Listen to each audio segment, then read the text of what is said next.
السلام عليكم. 3 لي صالاد رائعين، ماشي غير صالاد بل وجبات متكاملة من أحسن الحاجات اللي ممكن نقدموا على مائدة الإفطار في رمضان. فيهم مكونات متشابهة ولكن المذاق والتقديم مختلف. أول صالاد غادي نحتاجوه لافوكا، غنزيدو عليها شوية د لاموطارد، ملحة، بزار، وغنمعسوها مزيان مزيان. من بعد غنزيدو عليها كينوا مسلوقة وباردة، غنخلطو كلشي مزيان وغناخدو صحن التقديم. غنديرو شويه د الورقيات ونحطو اطار ديال اينوكس. من بعد غنديرو الخليط ديال الكينوا ونحاولوا اننا نضغطوا عليه مزيان باش ياخذ الشكل ديال الاطار. هنا نعمروها باش ما بغينا. انا درت شويه د المونغ مع واحد خيط زوه محكوكه، نسرحوهم مزيان. وهنا عندي لي كروفيت صوفاج، صوتيتهم شويه زيت الزيتون، الثومه، البزار والربيع. غنديروا طبقه ديالهم حتى هما، نضغطوا عليهم مزيان. ومن بعد غنزينوها باش ما بغينا.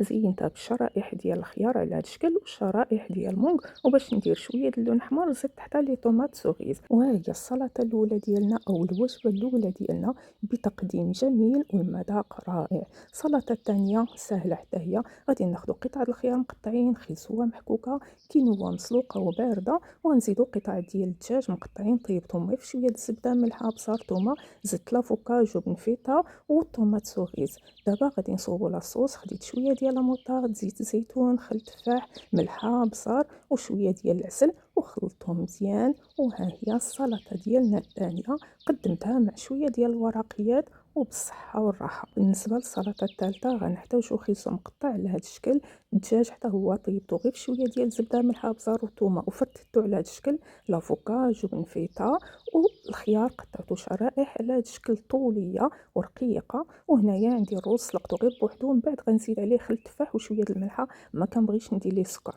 غادي ناخذ هذوك الشرائح ديال الخيار وغادي نسرحهم فوق ورق الزبده على هذا الشكل. من بعد غندهنوهم بشويه ديال الجبن الابيض وغنديروا هذاك الروز وغادي نسرحوه مزيان على هذا الشكل. ودابا غادي نبداو بالعماره. غادي نديروا خيزو، الدجاج، لافوكا، جبن فيتا. وهنا غادي نبداو نلويو. كتجي شويه صعيبه ولكن نعطيوها الخاطر ونصغيروها مزيان. صافي، ها هي لويناها، نخليوها ترتاح شويه باش تشد في راسها مزيان. وها هي السلطه ديالنا واجده. ضروري تجربوا هاد لي سلطات في وجبه الافطار في رمضان. كيجيو لذاذ منعشين مغذيين وكيشبعوا وكتبقى المعده مرتاحه. وما تنساوش اختياراتنا اليوم هي صحتنا نتغدى.